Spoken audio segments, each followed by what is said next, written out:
Yes, we're back with a third match with the Living End Modern deck. Perhaps some of you noticed that it has been a couple of hours since game 2, but that's life when you got children. They decide and you follow. This hand is perfectly capable. I got the things I need, basically. The cyclers, some disruption and removal. So all I need is like one land and a cascade spell. And of course we have a Death Ray Shaman. This will be tough to go through, but I'm positive that we can make it. Gonna play this one tapped. I mean, basically he has to keep a green mana open throughout the rest of the game, and now he doesn't have it, so Thoughtseize. That's unfortunate. Yeah, I'm gonna let that resolve. Not much I can do. I mean, if it takes this, I will play my Fulminator Mage and blow up his Stirring Wildwood, so if it takes the Fulminator Mage, then I win. So he has to take this.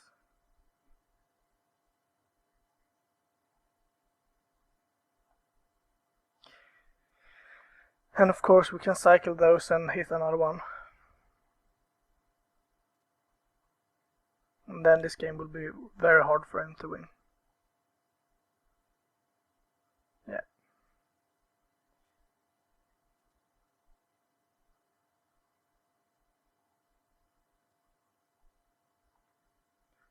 I am gonna cycle those now and hope to hit something. There we go. How greedy can we be? We could play Fulminator Mage to blow up the Stirring Wildwood.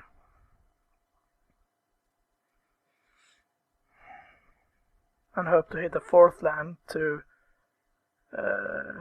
play Avalanche Riders the turn after that. But I think... is this enough?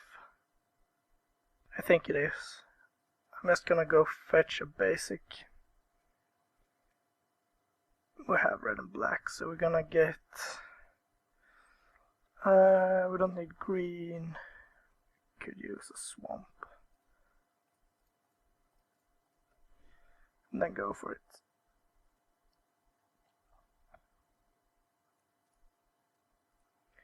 I'm not positive that this is enough, but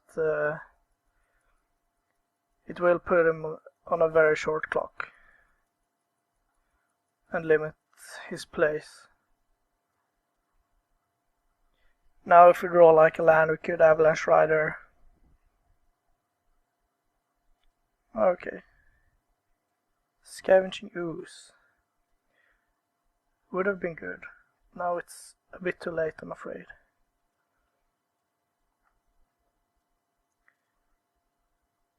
Just gonna bash in.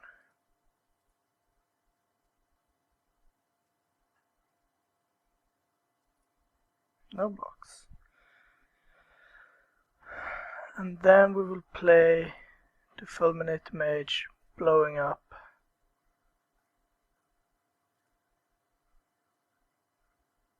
Blowing up his Stirring Wildwoods, I think. So you can't have like Path to Exile or something.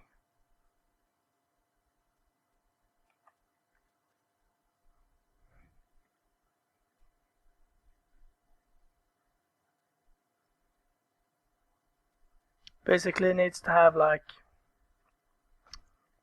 a removal for one of those. And be able to grow this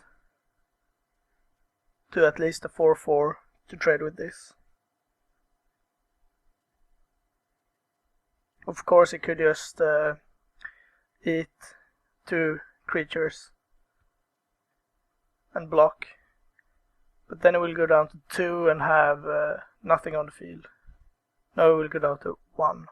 and this can't fetch a green untapped source.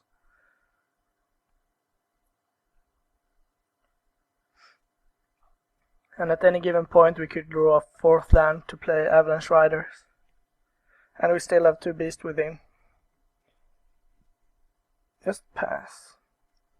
Okay, we will go to combat.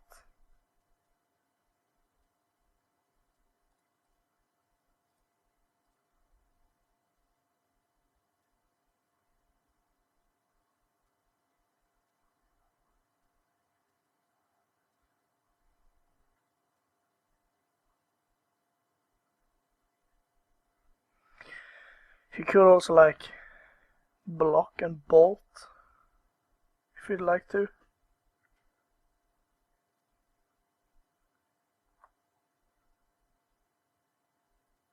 Do you have the path? Yes, you do. I think I'm just gonna let that happen. Yes, we're gonna fetch a forest.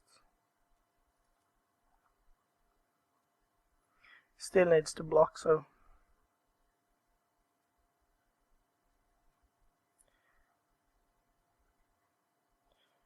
sure.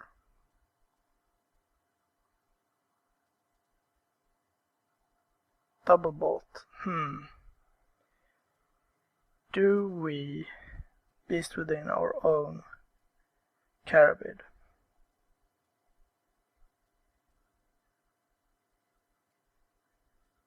He has 1 card in hand. No, I think I'm gonna beast within his ooze. Because then he can't gain life. So his last card has to be an untapped green source and or another ooze. No, it doesn't even help. No, I'm gonna scavenging. Kill the scavenging ooze.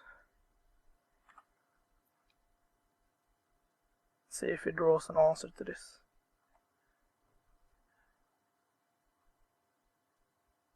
No.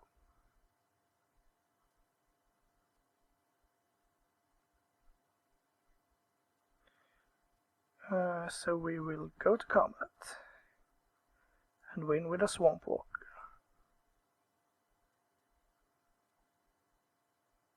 Unless you have like a fog or something. Sweet. The Deathrite Shamans are a pain in the ass. So what did we see? We did see Ooze, Deathrite Shaman, Dark Confidence, and Lightning Bolt. So classic Jund with the Ooze edition. What's to cut? I think I'm only gonna bring in the kitchen things to sort of battle for me on the field. To either put some pressure on him or to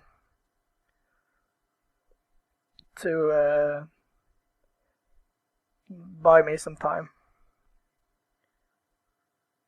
I'll just be right back. Sure. Then we have a bit more time to consider what to cut.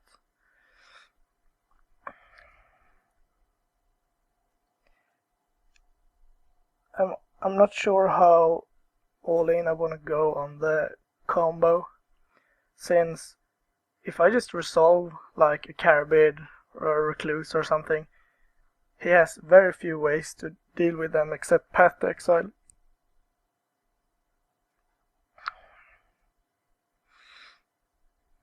I'm not sure if I want to cut the Fulminated Mages since they're so good against these manlands. I could cut like 1 Demonic Dread or a land. Not the basics though. Could cut an Overgrown Tomb. No, I think this will be perfectly alright.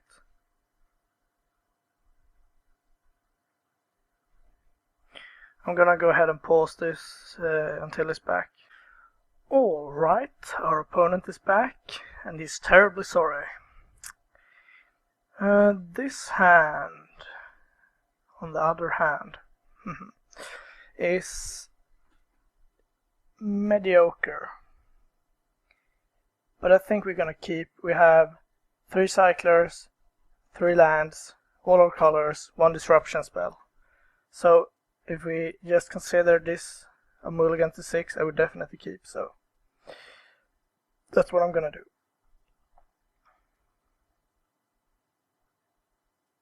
And he mulligans to 5 in a search for Deathrite Shamans and Scavenging Gooses. Jungle Weaver, not a bad roll. I'm extremely frightened for like turn 1 Deathrite Shaman, turn 2 Scavenging Goose, then he never has to tap out again.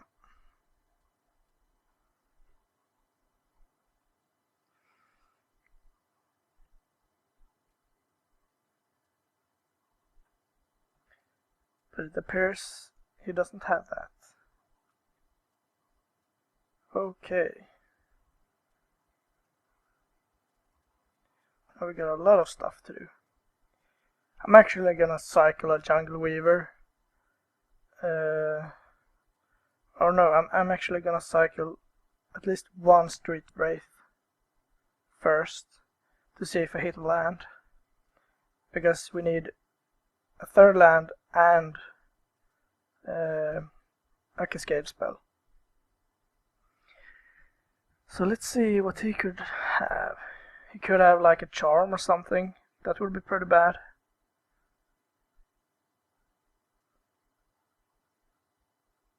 No, it doesn't look like it. So there's the ooze. Not spectacular. Let's see if he's gonna remove it now. No?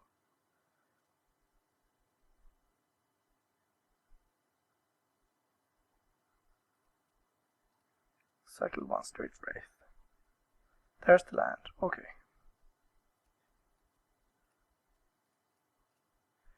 Then we're gonna cycle this. Another Beast Within.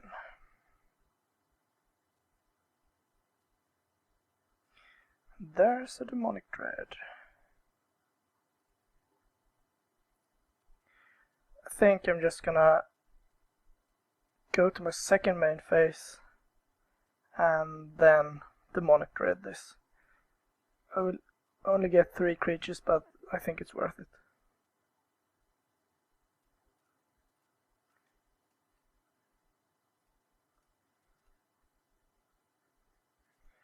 Now let's see. We will Cascade first. Yeah, that's fine. Then with the Living End on the stack, I will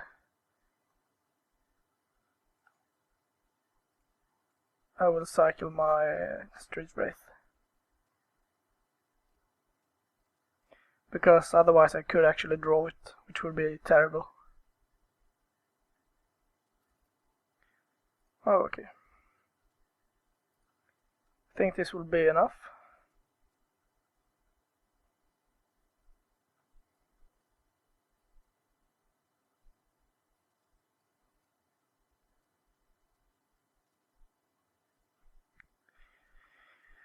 Liliana of the Veil. Okay, not much I can do about that.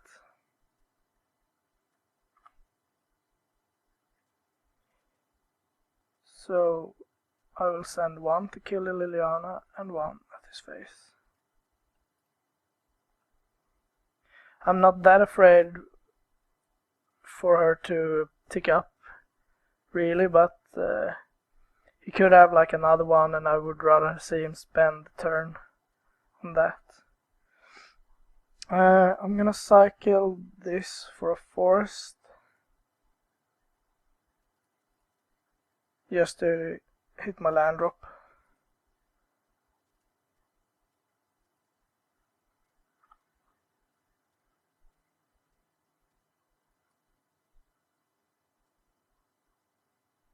Tarmogoyf, okay. Not too worried about that.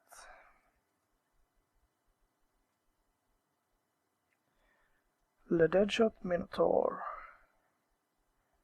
Okay. So we're gonna bash him for 6.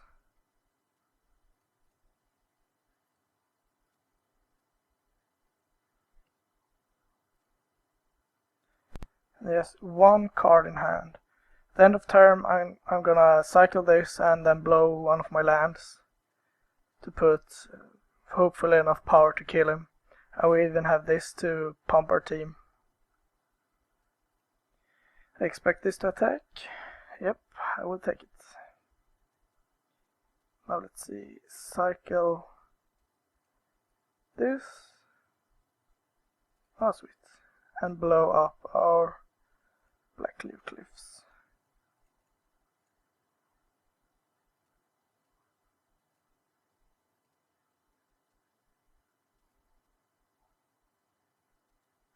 There we go.